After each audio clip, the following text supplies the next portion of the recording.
Hey, what's good, people? This is Shawnee, and welcome to Fret Sisters Between Frets, a space where female musicians who play string instruments meet and discuss all things music.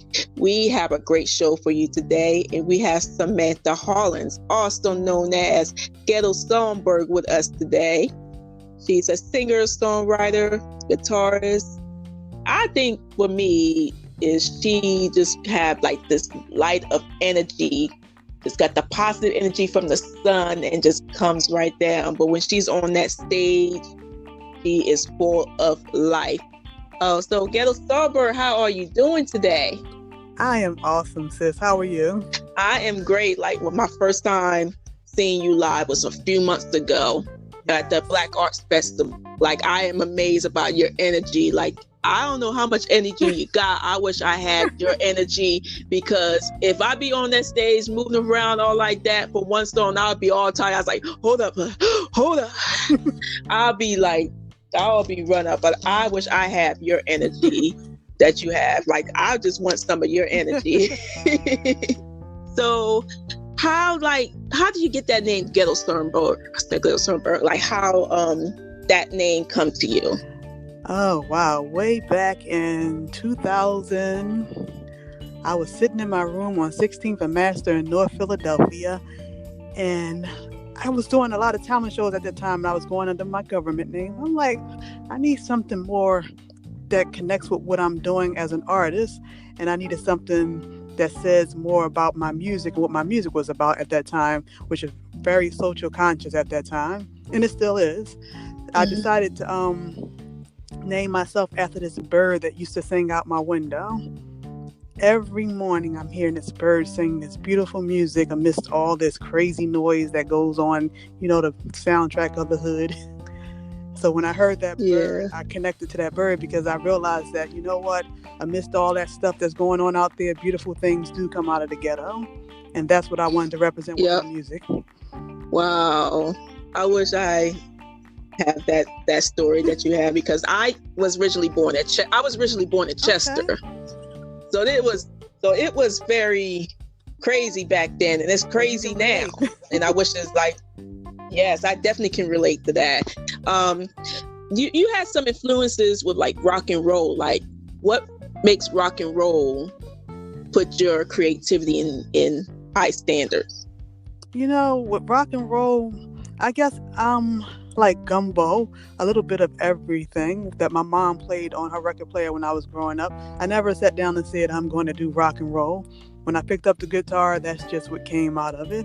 So for me, my music is a combination of all music, but it rocks more so. That music came to me as influence from my heroes like Jimi Hendrix. My mom played P-Funk a lot. She played the Bar-Kays. She played the Doors. I heard Black Sabbath. I heard a little bit of everything that you can imagine. Because back when she was growing up, you heard everything played on the same station. There was no R&B station or rock station. You would hear R&B song, and next come up is the rock and roll song. So that's how she played her music, and that's what I became. Wow. Like I feel the spirit right now. I feel it. Well, you say you've been like gigging and you've been performing a lot, and you actually had like tours, touring around the world. Like, what was your most memorable moment when you were on stage? Wow. There's so many. If I can humble myself and go back to the beginnings, a memorable moment would be the moment that I stepped on the stage for one of my first times, and I was shy. I was so scared. I didn't know anybody. I stood up there with my guitar that I was just learning how to play by ear, and I started playing my song, and I just like, please let me get through this. Didn't barely stare at anyone in the audience.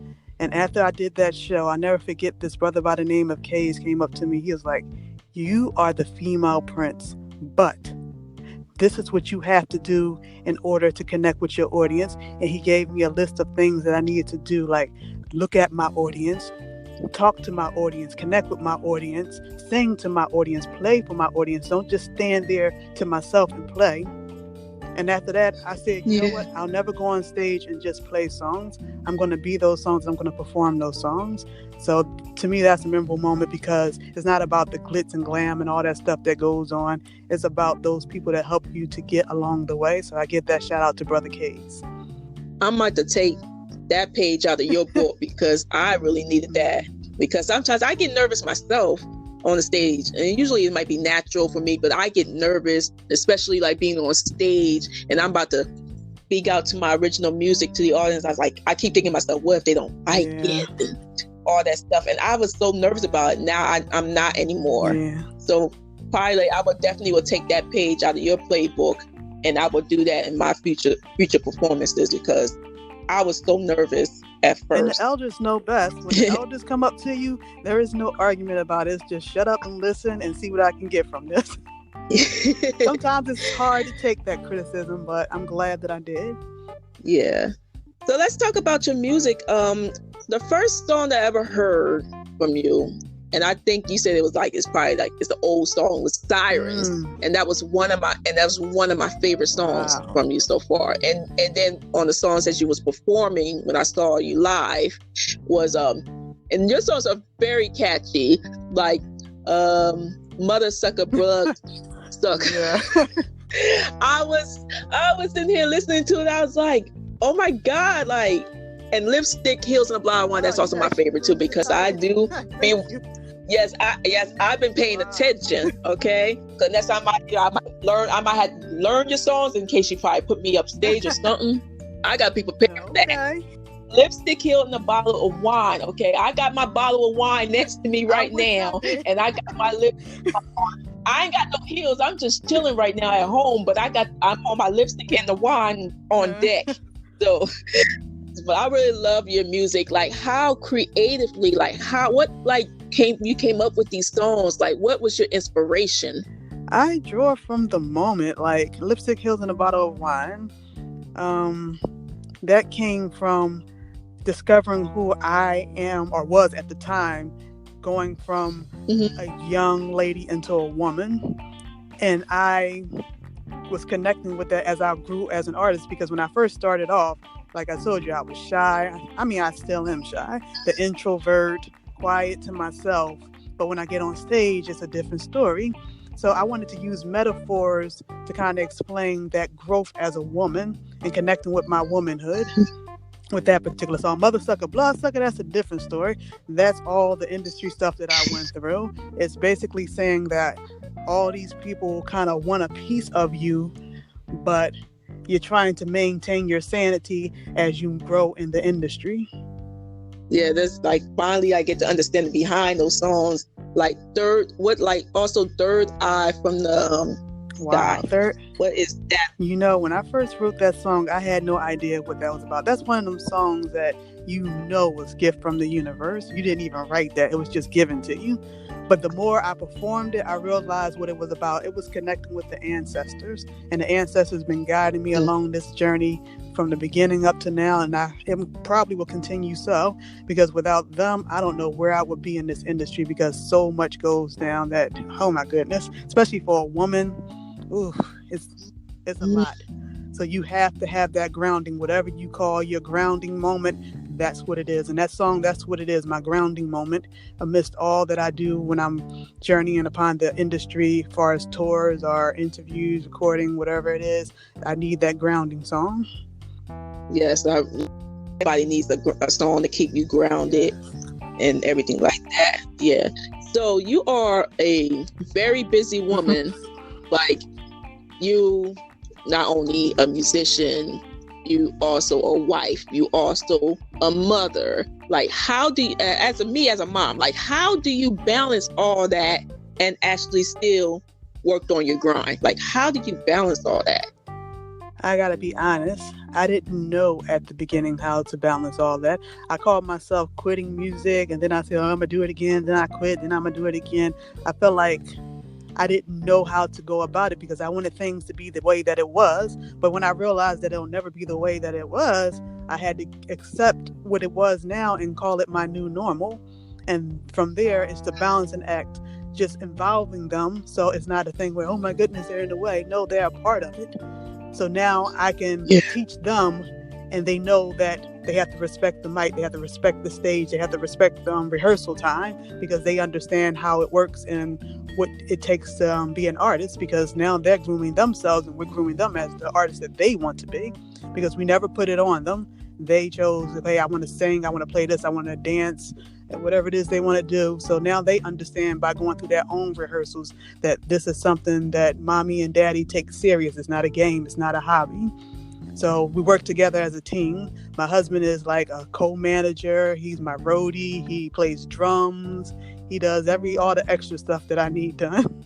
So it has to be Well, you also teamwork. And we have a little village. We don't have yeah. a big village because we don't have a lot of babysitters. There's time we have to take the children to the show with us. But with the small village that we do have, we appreciate them very much because it's a lot of work. Yeah, it is. It's a lot of work. I'm still trying to deal with that. Me being a single mom, and I had two kids, and they come with me in rehearsals all the time. And there's times when I have performances that's like, okay, it's family friendly. I can take my kids, but there are times when they can't go to every event that I have to go to, because some you have to be at least 21 years or older, and then you also have like private gigs that they can't really get into. So yes, I really take that very seriously. We need a co-op where we can get together and help each other out. Yeah, most definitely. Do you have like thinking about any, like, if you want to collaborate with any artist or any musician that comes to mind, like who will it be and why? Unfortunately, everybody I would want to collaborate with is no longer here, so I'm gonna take a different route with that. I love meeting and connecting with new people that I don't know. I don't do the whole clique thing. I don't do the whole inner circle thing. I always try to be outside the box. So actually, I am working with a group from Botswana called Rakara. We met on social media. We've been connecting for about a year or two. So we actually decided to put a tour together. I'm going to go over there and they're going to come over here. We're going to host each other's in each other's homeland. And that to me is the ultimate collaboration, because I don't know them, they don't know me, but music brought us together, and we're going to do some things that we have it's like unknown really. All we know is where I'm going and where they're going. They're coming here and we're going there, but we have no idea how that's going to turn out. And to me, that is the pleasure of collaborating, connecting with new people, because famous people, they have theirs. They can collaborate with anybody. So I want to create magic with new people. Yeah, but that led me to the next question about like your new tour. Can you just tell everybody how this new tour, your theme, and any information you want to like talk a little bit behind the scenes about your upcoming tour? I've been rocking since the late 90s, so I've been out here for a long time, and it's always been a thing where there's really no place for Black women in rock. You got to create your own lane. So after I've been here and done here with a lot of things, at this point in my career, I want to do something different and new. I want to connect with the diaspora, the African diaspora, because we're all over the place rocking out, and people have no idea that it's there. When I found out there's a scene in Nigeria, Botswana, Angola, all over Africa, as well as in Europe, and here, I said, how can I bring us all together and bridge that connection? And, financially, that's hard to actually do. So I said, you know what? I'm just going to step out on faith and do a tour. Do I really have the budget? No. But I'm going to connect with our supporters and see if we can bring it all together. So what I'm doing is called the Culture Rock Exchange Tour. It's like a culture exchange, but only with the music in it. So what they're going to do is come to America, and we're going to put them on the tour with us, and we're going to go to Botswana, and they're going to put us on the tour with them, Rakara that is. And we're just going to see where it goes from there. And I'm also connecting with a sister, Isa, in London, and we're doing the same thing over there. So I'm just going with the flow to see where all this takes me, because I want to do something for the culture now. And along the way, we're going to be documenting it. So it's going to eventually become a documentary. And we're doing an exhibition on top of that at the African American Museum in Philadelphia on June the 7th. So that's what we're doing. Wow. Yes. And I can't wait. I really want to go and take a look at this. Because Rakara is going to be there as well with us. Wow. Yes. Much love on that. Do you have any tips or an advice for any aspiring female musicians that want to pursue in music? So if you have any like advice or tips to give to them? Go with your intuition, because that's the one thing that we have that's in us is so powerful. Go with your intuition. Don't follow trends, and don't follow the industry standards of what you think you should do, because things are constantly changing and turning. You don't have to do what everybody else consider the thing to do to get ahead, because those things might get you ahead at the moment, but what we're trying to do is leave a legacy. We're not trying to leave a moment. We want a legacy. So take your time and build your legacy the best way you know how, and find your own voice. There's no need trying to copy someone else and do what someone else is doing, because as women, we have that deep intuition, as even just mothers, as women, as sisters supporting each other. And we have all these different voices. Why not showcase that and show the world that? Because we're coming up as far as playing guitar. We've been silenced for a long time. It's starting to come to the forefront, and there's so much that we're saying with our guitars, and I'm loving it right now. Do not stop that magic. Yes. Do not stop that energy by doing trends and whatever it is they say that you need to do to get ahead. Sister Rosetta Thorpe didn't do that. She did what she was supposed to do as an artist, and her legacy is here for us forever. Man, you sit here preaching the word. I'm like, ooh. So on this new tour, are you gonna bring out any new music from you during this upcoming tour, or as a mother, or I you have just gonna not had a chance to sit down and actually go over what I'm doing. When I sit down and rehearse it with the guys, that's when everything kind of pulls together. So as of now, I'm not thinking of new music, because actually I have a whole catalog of music that started from the late 90s up to now that I have not recorded. So it's time for me to start recording that and just showing that to the world as I travel even more, because at this point, I don't think that I have any new music to speak on right now, but in rehearsal, it could come about. I mean, that's how my Enchanting Rock Goddess song came on the last tour. I had no idea that song was going to come, and it changed the whole course of the tour. Yeah, I really love that song. My personal favorite. Like, I really am. That's why I learned all these songs, because I am a big fan. Thank you. I am a big fan, and it's hard for me to find female musicians in my area, because I was like, I'm sitting here trying to search. I'm searching, and then I saw you on Instagram and Facebook, and then I heard some of your songs and your music on your last radio interview, and I was like, so like, oh my God, she lives around here. And then we had that gig up in the Black Arts Festival, and I was like, oh my God, I have nothing to do. I'm gonna go there. Thank you so much. Thank you. Yeah, and then when I got a chance to meet you and your lovely family, and it was like, oh my God, like I was like a little speechless, because you came up to me, and I was like, almost like I had no words, because I was so excited to meet you. Like, finally, we finally got a chance to meet. Really? Like, I was like, I'm just like just a typical person that has a voice, a guitar, and a dream, and just doing videos in my bedroom. Well, I've been following you for a while too, so the feeling is mutual. Oh my goodness. Oh God, I'm getting a blush right now. So can you tell any of our listeners where to find you in social media or anything like that? I am on ReverbNation.com. That's where you can find my music and my story. I call it my herstory, because again, a lot of people do not realize that I've been doing this for a long time, since the late 90s all the way up to now. I've never stopped. You can find me on Facebook. You can find me on Instagram. You can probably even find my old stuff on MySpace. But I'm everywhere. I'm on Twitter too.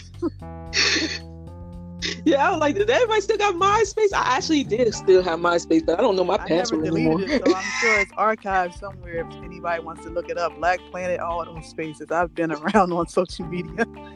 Oh my goodness. Well, so there you have it, ladies and gents. I would like to thank Ghetto Songbird for joining with us today. And make sure you follow her on Instagram, Facebook, and to see any upcoming updates of events, so you can check her out live, because my experience seeing her live is, let's just say, electrifying. It's electrifying, because it's like when you come out on stage with the full of energy and life, you give all your energy and you give it to the people. Thank you. And that people feed off that energy. And I feel so, let's just say, refreshed from your performance. Wow, thank you. Like, I feel that.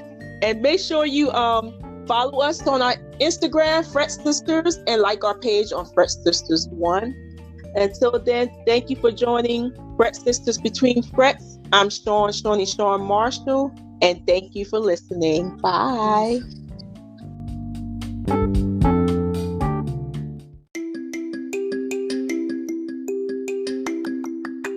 Hey everybody, this is Jenny Jen from Fret Sisters, reminding you to hit that follow button up on top. And follow us on social media at Fret Sisters on IG and at Fret Sisters on Facebook. We got a lot of good interviews and topics coming up. So do that. Peace.